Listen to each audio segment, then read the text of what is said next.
सरस्वती नमः। श्री गुरुभ्यो नमः। जगद्गुरु नरेंद्राचार्य महाराज की जय। सद्गुरु काल सिद्धेश्वर महाराज की जय। संत शिरोमणि गजानन महाराज की जय। आद्य जगद्गुरु रामानंदाचार्य महाराज की जय। सियावल्लभ रामचंद्र की जय। गुरुर्ब्रह्मा गुरुर्विष्णु गुरुर्देवो महेश्वरा गुरुर्साक्षात् परब्रह्म तस्मै श्री गुरवे नमः। सार्थ श्रीमद दासबोध दशक चौथा समास पाचवा अर्चन भक्ती। श्रीराम मागा झाले निरूपण चौथे भक्तीचे लक्षण। आता ऐका सावधान पाचवी भक्ती। पाचवे भक्ती ते अर्चन। अर्चन म्हणजे देवतार्चन। शास्त्रोक्त पूजा विधान केले पाहिजे। नाना आसने उपकरणे वस्त्रे अलंकार भूषणे मानस पूजा मूर्ती ध्याने या नाव पाचवी भक्ती। देव ब्राह्मण अग्निपूजन साधु संत अतीत पूजन इति महानुभाव गायत्री पूजन या नाव पाचवी भक्ती। धातु पाषाण मृत्तिका पूजन चित्रलेप सत्पात्र पूजन आपले गृहिसे देवतार्चन या नाव पाचवी भक्ती। पुंडलिक वरदे हरी विठ्ठल श्री ज्ञानदेव तुकाराम पंढरीनाथ महाराज की जय। जगद्गुरु नरेंद्राचार्य महाराज की जय। जगद्गुरु श्री के चरण कमलों में श्रद्धा सुमन अर्पित करते हुए आप सभी को मेरा श्री गुरुदेव। पिछले 4 सप्ताह से जिस महत्वपूर्ण पारमार्थिक ज्ञान की प्राप्ति हम कर रहे हैं उसी क्रम में 5वीं भक्ति अर्चन भक्ति पर हम आज मनन करेंगे। परम पूज्य भक्ति वेदांत स्वामी श्री प्रभुपाद जी ने भागवत गीता में स्पष्ट उल्लेख किया है कि हमारे शरीर में परमात्मा का स्वरूप अपने बाल के सिरे के 10,000वें भाग जितना सूक्ष्म है। अपने भीतर के इसी परमात्मा को जानने के लिए, स्वस्वरूप को पहचानने के लिए, परमात्मा का साक्षात्कार होने के लिए हमें ईश्वर ने जो एकमात्र साधन प्रदान किया है उसका नाम है भक्ति। श्री समर्थ रामदास स्वामी जी ने इस समास में हमें 9 विधा भक्ति द्वारा अवगत करवाया है। 9 विधा भक्ति यानी भक्ति के 9 प्रकार। ये ऐसे 9 मार्ग है जिसके द्वारा इंसान ईश्वर की प्राप्ति, स्वस्वरूप की पहचान और ईश्वर के सच्चे ज्ञान को प्राप्त कर सकता है। इन 9 मार्ग में से जिनको भी जो मार्ग अच्छा लगता है, उचित लगता है, उसी मार्ग को अपनाकर, जैसे कोई श्रवण भक्ति अपनाता है, कोई कीर्तन भक्ति अपनाता है, तो कोई अर्चन भक्ति अपनाता है। ऐसे ही किसी 9 मार्ग में से एक मार्ग को लेकर हर मनुष्य अपने परमार्थ की राह में, भक्ति की राह में आगे बढ़ते हैं। श्री समर्थ रामदास जी ने इस समास के द्वारा हमें भक्ति के विषय में बताया, जानकारी दी है। बस हमें आवश्यकता है तो इस बात की कि भक्ति के सही तरीके को हम जानें कि भक्ति किस तरह से करनी चाहिए। अब हमारे मूल विषय के बारे में हम बात करें कि अर्चन भक्ति का मतलब क्या है। शास्त्रोक्त पद्धति से कहे अनुसार, शास्त्रोक्त विधि विधान से सद्गुरु रूपी सगुण ईश्वर की, अपने आराध्य की पूजा अर्चना करना, उन्हें सद्भाव पूर्वक पूजना, इसी का नाम अर्चन भक्ति है। अर्चन भक्ति दो तरह से की जाती है। अर्चन भक्ति के दो प्रकार है, सुस्थूल यानी कि बाह्य अर्चन और सूक्ष्म यानी कि आंतरिक अर्चन। अब बाह्य अर्चन के विषय में अगर हम बात करें तो बाह्य अर्चन दो तरह से किया जाता है, एक पंचोपचार पूजन, दूसरा है षोडशोपचार पूजन। पंचोपचार पूजन यानी कि पंचोपचार पूजा का अर्थ ऐसा है कि भगवान के ऊपर 5 उपचार करना, और षोडशोपचार का अर्थ ऐसा है कि भगवान के ऊपर 16 उपचार करना। हम जैसे इंसान हाथ पाँव धोते हैं, उसके बाद हमें जैसे पाँव धोते हैं वैसे हाथ धोने के लिए पानी देते हैं, बैठने के लिए आसन देते हैं, बाद में हम स्नान करते हैं। स्नान हो गया कि हमें पोंछना पड़ता है, उसके बाद उपवस्त्र प्रमुख वस्त्र डालने पड़ते हैं। उसके बाद हम क्या करते हैं कि अलंकार यानी अलंकार करते हैं। औरत लोग है तो मेकअप करते हैं, वैसे भगवान का भी सब उपचार होते हैं।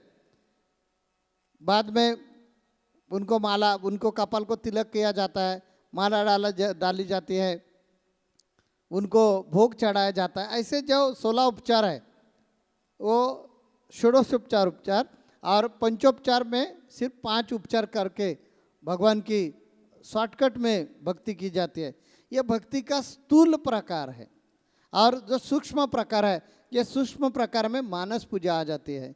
दीदी अभी आगे बताएंगे, हम सब लोग सुनेंगे। सूक्ष्म उपचार यानी कि आंतरिक पूजन, जिसे हम कल्पना शक्ति द्वारा करते हैं। षोडशोपचार पूजा में हम बहुत सारी सामग्री इकट्ठा करके हम अपने आराध्य की, अपने ईश्वर की पूजा अर्चना करते हैं। उन्हें शास्त्रोक्त विधि अनुसार, शास्त्रोक्त मंत्रों द्वारा उनकी पूजा अर्चना की जाती है। जैसे कि पंचामृत स्नान, मंगल स्नान, आचमन, उन्हें यथाशक्ति भोग लगाना, उन्हें पुष्प अर्पण करना, गंध तिलक लगाना, उन्हें वस्त्र भूषण अलंकार अर्पण करना, ये हो गई षोडशोपचार पूजा। परंतु आंतरिक पूजा जो है, जिसे सूक्ष्म पूजा भी कहा जाता है, उसमें सारी सामग्री को हमें सिर्फ कल्पनाओं में ही ध्यान में लेना पड़ता है। सर्वप्रथम हमें हमारे आराध्य को या हमारे आराध्य की मूर्ति को अपनी कल्पना शक्ति द्वारा अपने हृदय में स्थापित करना है। उसके बाद सारी सामग्री को, सारे पदार्थों को अपने कल्पना शक्ति में लाकर अपने हृदय में बसे हुए अपने आराध्य की पूजा अर्चना विधि अनुसार करनी है, और इसे ही मानस पूजन कहा जाता है। इस मानस पूजन का बहुत ज़्यादा महत्व है। हम इस मानस पूजा को अपनी रोज़ की दिनचर्या में अगर लाए तो हम अपने सद्गुरु के साथ, अपने आराध्य के साथ सूक्ष्म तौर पे हमेशा रह सकते हैं और हम उनके साथ एकाग्र हो सकते हैं। और जब यह बात हमारे मन में बैठ जाती है कि हमारे आराध्य, हमारे ईश्वर सदैव हमारे साथ है, तो हमसे अपने आप पुण्य कर्म होते हैं। हमारी गलतियाँ, हमारे पाप कर्म धीरे धीरे कम होने लग जाते हैं। और जब हमारे पाप कर्म कम होते हैं तो हमारे आचरण में अपने आप शुद्धता आती है। और सबसे महत्वपूर्ण भाग जो है भक्ति का, वह है हमारे आचरण में शुद्धता और पवित्रता आना। अर्चन भक्ति द्वारा हमारे मन में पवित्रता, शुद्धता और व्यापकता आती है। ईश्वर, सद्गुरु, साधु संत, ब्राह्मण, अतिथि, इनके लिए जब हमारे मन में आदर भाव, प्रेम निर्माण होता है, तब हमारे अंदर विनम्रता, शालीनता, वैराग्य, दया, प्रेम जैसे सद्गुणों का विकास होता है। और जब हमारे अंदर सद्गुण विकसित होते हैं तो अपने अंदर से अपने जो विकार है वह अपने आप ही निकल जाते हैं और हम इधर औरों के ऊपर दया प्रेम भाव से सबके साथ हम व्यवहार करने लगते हैं और हमारा आचरण शुद्ध होता है। ये कभी हमें मन को लगता है कि जब तक हमारे में ये जो अहंकार है, अज्ञान है, ये दूर नहीं जाता और सरल आचरण हमारे से नहीं होता है, तब तक ये हमें याद नहीं आता। हमें लगता है कि अरे हम भगवान की पूजा कर रहे हैं, भगवान को ऐसे अच्छे अच्छे भोग चढ़ा रहे हैं, ऐसे अलंकार दे रहे हैं, वस्त्र अच्छी तरह से दे रहे हैं भगवान को, हम ऐसी पूजा करते हैं वैसी पूजा करते हैं, ये व्रत करते हैं, ऐसी तीर्थ यात्रा करते हैं, ऐसे हमारे मन में आता है। क्यों? अज्ञान। इसलिए मानस पूजा सब में अच्छी है, क्योंकि जब तक हम अंदर एकाग्र नहीं होते तब तक ये मानस पूजा हाथों से नहीं होती। दिखने के लिए मानस पूजा बहुत हल्की फुल्की दिखती है, लेकिन जब तक हमारे दिल में भगवान है, इसकी जानकारी हमारा मन ध्यान में नहीं रखते, तब तक ऐसी पूजा हमारे हाथों से नहीं होती। और यही भक्ति का मकसद यही है कि जो चराचर में है वो आपके दिल में है और वो दिल से सब आपको देख रहा है। ये याद बार बार आपको आना चाहिए। इसी कारण हमारे समर्थ रामदास स्वामी जी ने हमें क्या बताया कि अर्चन भक्ति में आप क्या करो, मानस पूजा करो। ये मानस पूजा सबसे में श्रेष्ठ पूजा है। अभी हम ये दीदी का आगे सुनेंगे। मानस पूजा द्वारा हमारे मन में पवित्रता शुद्धता आती है, और जब हमारा आचरण शुद्ध होता है तभी हम ईश्वर के सच्चे ज्ञान को और ईश्वर को प्राप्त कर सकते हैं। हमारे जगत गुरु श्री भी हमें यही बात सिखाते हैं कि सदैव हमें अपने सत्संग के माध्यम से, प्रवचन के माध्यम से हमें हर तरह का ज्ञान हमें सद्गुरु देते हैं, और इस सद्गुरु के ज्ञान के द्वारा हमें इस भक्ति को प्राप्त करना है। भगवत गीता में भगवान श्री कृष्ण ने कहा है कि ज्ञान योग द्वारा की हुई भक्ति हमें प्राप्त होती है। श्रद्धा पूर्वक चढ़ाया हुआ जल भी हमें स्वीकार्य है, परंतु श्रद्धा रहित चढ़ाए हुए मूल्यवान वस्तु भी हमें अस्वीकार्य है। यानी कि किसी भी प्रकार की भक्ति में हमें श्रद्धा, विश्वास, समर्पण और एकाग्रता होना बहुत ज़रूरी है। जैसे कि जगत गुरु श्री ने हमें अभी बताया कि हमारी भक्ति में एकाग्रता होना बहुत ज़रूरी है, और मानस पूजा द्वारा हमें वही एकाग्रता की शक्ति मिलती है, और हमारी मन, हमारी आत्मा शुद्ध होती है, हमारा चित्त भी शुद्ध होता है, और हमारे हाथों शुद्ध आचरण होते हैं। आइए एक दृष्टांत से मैं इस बात को समझाना चाहूँगी। आबू पर्वत के समीप आहुक नाम का एक भील अपनी पत्नी आहुआ के साथ रहा करता था। वे दोनों पति पत्नी बहुत धर्मशील, अतिथि सेवक, बहुत ही शिव भक्त थे, बहुत बड़े शिव भक्त थे।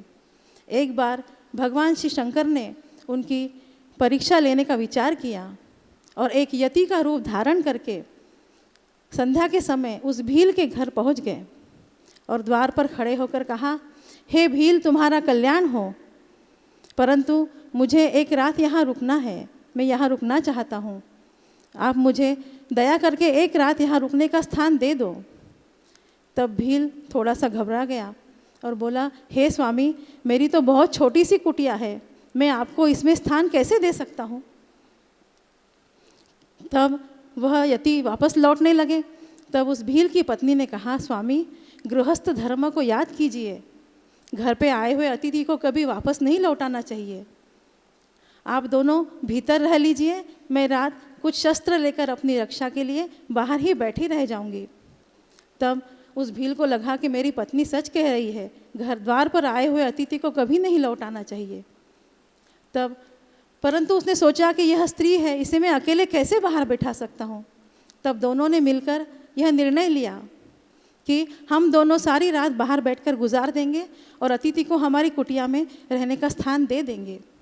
उन दोनों ने उन अतिथि के भोजन की व्यवस्था की, उन्हें यथाशक्ति भोजन कराया और उन्हें रात में रहने का स्थान देकर दोनों ही द्वार के बाहर बैठ गए।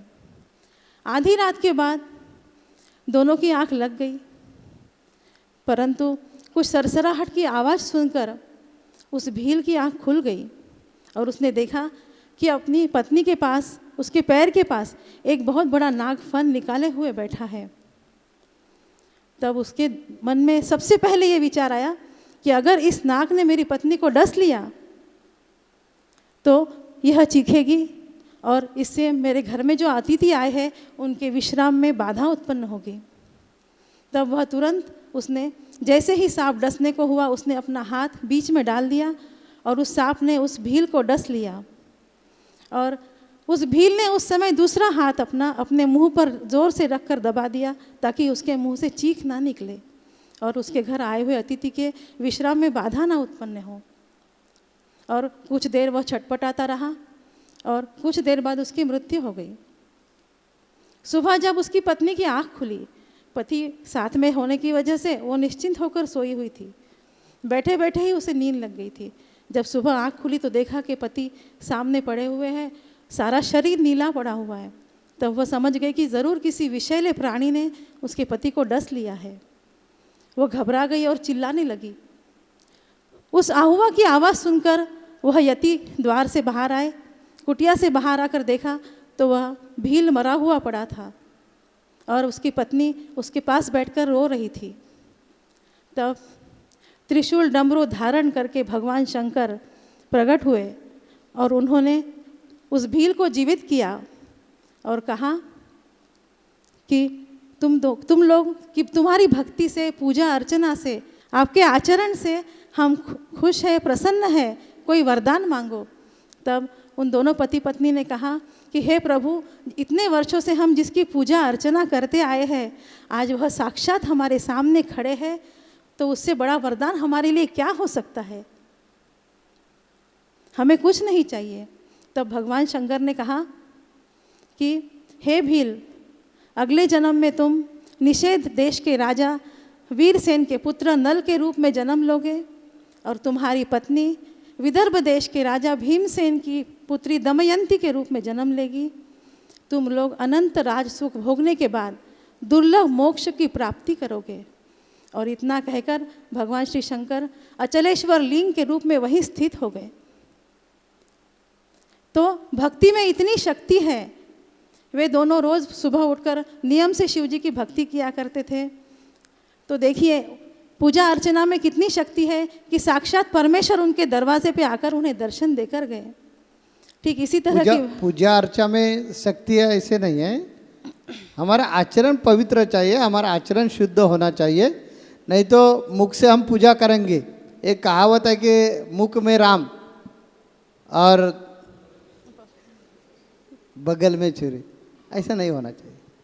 बहुत से लोग ऐसे भक्ति करते हैं, इस कारण मोक्ष के तरफ जा नहीं सकते। ये हमें मोक्ष के तरफ नहीं पहुंचाएंगे। क्यों? क्योंकि जब तक हम कपट नीति से या धूर्तपना से भगवान के तरफ जाएंगे तो भगवान को ये समझता नहीं है। हमें खुद को लगता है कि हम जो कर रहे हैं वो किसी को समझेगा नहीं, इतने हम खुद को शुद्ध नहीं समझते, ज्ञानी समझते। भगवान ने हमें पैदा किया है, जिन्होंने पैदा किया है वो ज्ञानी नहीं है। हम कैसे बर्ताव कर रहे हैं, उनके पास किसके लिए आ गए, हम कौन सा उद्देश्य लेकर उनके पास आ गए, ये इनको जरूर समझता है। इसलिए भगवान के पास पहुंचने का है तो आपका फल फूल नारियल भोग ऐसे उसको कुछ वस्तु की या चीज़ों की ज़रूरत नहीं। उनको चाहिए सिर्फ अपना भाव, और बोलने के लिए नहीं तो बहुत से लोग ऐसे रहते हैं, बहुत बोलते हैं, लंबा चौड़ा बोलते हैं और इतनी श्रद्धा दिखाते। ऐसा ढोंग, ऐसा नाटक भक्ति में चलता नहीं है। ये लोगों को फंसाने के लिए ठीक है, ये आप सदगुरु को फंसा नहीं सकते या भगवान को फंसा नहीं सकते, क्योंकि वो अंतर्ज्ञानी है। वो भूतकाल, भविष्यकाल, वर्तमान काल, इतना ही नहीं, आपके मन में अभी जो चल रहा है वो उनको आपसे आप समझता है, क्योंकि वो आप सब लोगों के दिल में बैठकर ये सब देख रहा है, सुन रहा है। यही चैतन्य परमात्मा है। तो ये चैतन्य को हम नहीं फंसा सकेंगे तोटा हो गया तो हमारा खुद का हो जाएगा, उनका नहीं होगा। इसलिए हम आपको कहेंगे कि भगवान के पास आ गए, सदगुरु के पास आ गए तो स्वच्छ मन से आइए, स्वच्छ दिल से आइए, और उन्होंने जो मार्ग बताया वो मार्ग आपको खुद को अपनाने का है। तो सही मन से, श्रद्धा से अपनाइए, इसमें आपका लाभ है, आपका फायदा है।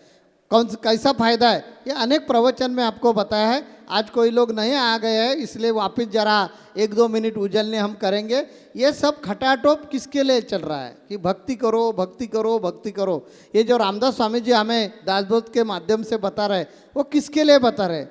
इसीलिए बता रहे हैं कि आत्मा अविनाशी है, आत्मा का कभी भी नाश नहीं होता।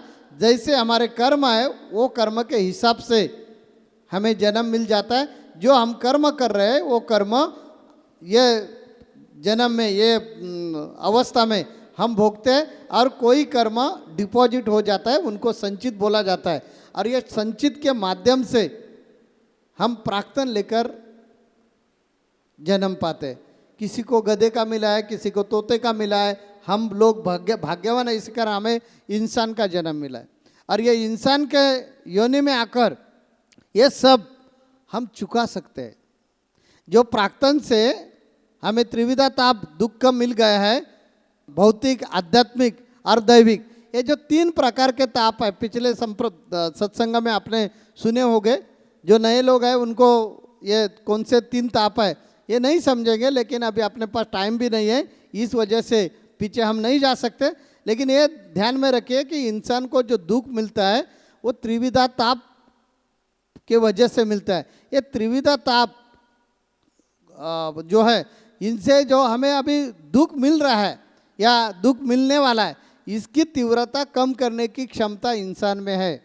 ये सदगुरु ने जाना है, पहचाना है, इसलिए वो बोल रहे हैं कि भाई अभी हम आपको जो दवा दे देंगे वो दवा ले लीजिए, और जो पिछले कर्मों का जो हमें बीमारी हो गई है, यानी त्रिविधा ताप का हमें जो कष्ट झेलना पड़ने वाला है या झेलने को लग रहा है, वो कम होना चाहिए। तो हम जो दवा देते हैं वो ले लीजिए। इसका फ़ायदा ऐसा हो जाएगा कि ये दवा से आपकी पिछली बीमारी जो है, पुरानी बीमारी जो है वो ठीक हो ही जाएगी, लेकिन आगे आप आने वाले हैं तब ऐसी बीमारी लेकर आप नहीं आएंगे। इसलिए ये भक्ति नाम का दवा ले लीजिए। ये भक्ति नाम का आपने दवा ले लिया तो आपका मन साफ सुथरा हो जाएगा, मन प्रसन्न हो जाएगा, मन सक्षम हो जाएगा। मन की एकाग्रता से हमारे में संयम बढ़ जाएगा, हमारे में नेतृत्व करने का गुण बढ़ जाएगा, हमारे में दृढ़ता बढ़ जाएगी, हमारे में समय सूचकता बढ़ जाएगी। ऐसे अनेक चीज़ हमारे में विकसित हो जाएगी। और इसका फ़ायदा हमें जो जिंदगी नाम का जो प्रवास है, जन्म के स्टेशन से हमने शुरुआत की है और मृत्यु के स्टेशन पे ये गाड़ी जाकर रुकने वाली है। तो बीच में जो प्रवास है, ये प्रवास का नाम है जिंदगी। ये जिंदगी का प्रवास सुखकारक होना चाहिए, और आगे जब जन्म हमें मिल जाएगा वो भी अच्छा सुखकारक होना चाहिए। तो ये भक्ति नाम का दवा हर दिन ले लीजिए, और 24 घंटे लेने की ज़रूरत नहीं, सिर्फ 10 मिनट भक्ति करो, और कभी भी किसी का बुरा मत करो, क्योंकि आपका आचरण शुद्ध है, आपका आचरण पवित्र होगा तो ये दवा लेकर फायदा है। नहीं तो अभी हमने कहावत बोली ना, मुख में राम और बगल में छुरी, ऐसा कुछ उपयोग नहीं हो जाएगा, और उससे खुद को आप फंसाएंगे। भगवान का इसमें तोटा कुछ नहीं हो जाएगा, सदगुरु का तोटा कुछ नहीं हो जाएगा। हो गया तो आपका हो जाएगा, और आपका तोटा नहीं होना चाहिए। तो आपका मन पवित्र बनाइए, और आपका आचरण शुद्ध और पवित्र रखे। हम साधु संत आपके साथ हैं, आपके बराबर है, आपके पीछे है, और आपका कल्याण इसमें ही है। इतना ही आज आपने ये सत्संग से घर में जाते समय ध्यान में रख दिया तो भी बहुत हो जाएगा। जगत गुरु नरेंद्राचार्य महाराज की जय। सद्गुरु काल सिद्धेश्वर महाराज की जय। संत शिरोमणि गजानन महाराज की जय।